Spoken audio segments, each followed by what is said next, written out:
Bonjour, dans cette vidéo, et après avoir créé notre projet avec ce framework Angular, nous allons découvrir ensemble l'arborescence et la structure d'un projet Angular.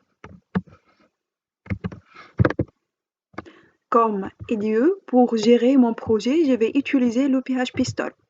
Voilà donc le dossier de notre projet au shop. Donc, ce projet contient principalement 3 sous-dossiers et un ensemble de fichiers. Commençons par le dossier end-to-end. Donc, ce dossier est dédié au test unitaire de l'application. Ensuite, on trouve le dossier Node Modules qui contient un ensemble des bibliothèques et des dépendances qui sont indispensables pour le bon fonctionnement de notre projet, tel que le package @Angular, dans lequel nous allons trouver le Forms module qu'on va l'utiliser pour tout ce qui est gestion de formulaire dans notre application front-end. On va utiliser aussi le module HTTP Modules pour tout ce qui est communication avec les API. Et on est en train d'utiliser le CLI pour tout ce qui est invite de commande, pour générer les composants et pour lancer notre application. Voilà, donc ensuite on trouve le dossier SRC. C'est là où on va développer la logique applicative de notre partie frontale. Dans ce dossier SRC, on trouve le dossier app qui contient l'ensemble des web components, donc des composants web de notre application. Donc, et on va voir en détail cette notion de composants web dans les prochaines vidéos. On trouve aussi dans le dossier assets qui sera consacré à tout ce qui est regroupement des fichiers CSS et des images qu'on va utiliser dans notre application. On a aussi le dossier environment. Donc, le dossier environment contient quelques configurations nécessaires pour le développement prod ou le développement dev.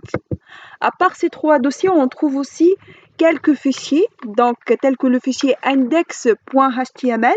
Donc, le fichier index.html est le fichier de démarrage de notre application. D'accord? Et d'ailleurs, lorsqu'on dit une application de type SPI, donc pratiquement on parle d'une seule page HTML dans notre projet, et bien là, c'est la page index.html.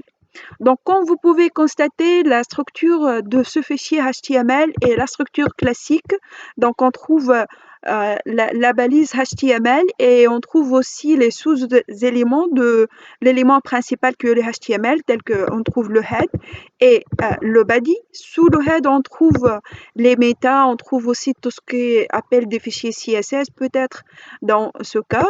Et on trouve aussi la balise body, donc la balise body qui représente le contenu de notre page.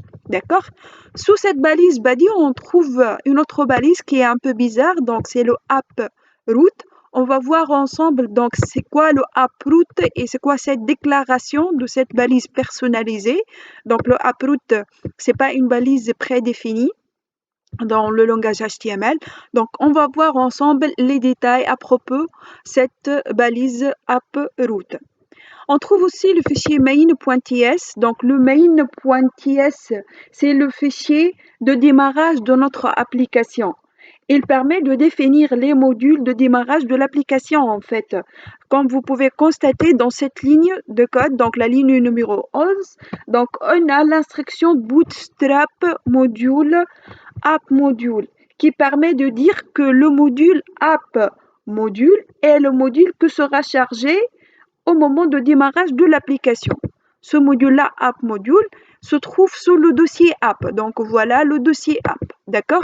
Donc le app module, c'est le module de démarrage de notre application. Voilà donc le fichier main.ts avec cette extension .ts, c'est pour dire TypeScript. On trouve aussi le fichier styles.css.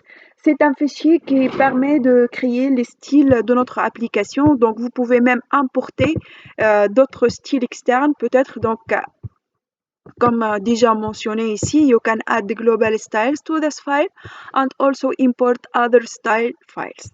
Donc, voilà ce qu'on trouve sous le dossier SRC.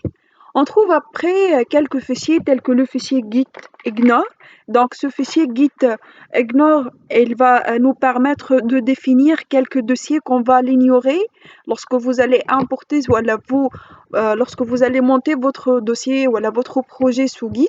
Donc parmi les dossiers ignorés, on trouve le dossier Node Modules. Pourquoi? Parce que le Node Module, c'est un dossier qui contient des fichiers, voilà, des packages et des dépendances externes. Donc, pratiquement, on ne va pas toucher ces bibliothèques externes. Donc, vous pouvez ignorer ce dossier-là.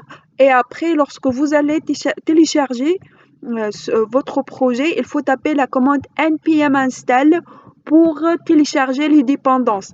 Les dépendances qui sont déjà déclarées dans le fichier package.json. Donc voilà, dans ce fichier package.json, on déclare les dépendances qu'on a dans notre projet, donc telles que le corps Angular, etc. Donc les dépendances que sont déclarées dans ce fichier-là et en utilisant le npm, le Node Package Manager, vont être après téléchargés sous le dossier Node Modules. On trouve aussi quelques fichiers, par exemple on trouve le test config.json, c'est un fichier de configuration pour le compilateur TypeScript. On trouve aussi le fichier testline.json qui permet de vérifier le fichier TypeScript s'il y a des bugs, s'il y a des imports qui ne sont pas utilisés, etc. Donc voilà l'arborescence de ce projet Angular en général. Donc c'est vrai qu'il y en a d'autres fichiers, mais pratiquement on ne va pas utiliser ces fichiers dans notre formation. Donc on a principalement dans ce projet les trois dossiers end-to-end Node Modules et SRC et quelques fichiers de configuration nécessaires pour bien installer notre projet. Voilà donc. Je vous invite à découvrir la vidéo suivante donc, qui va vous montrer comment notre application Angular elle sera lancée.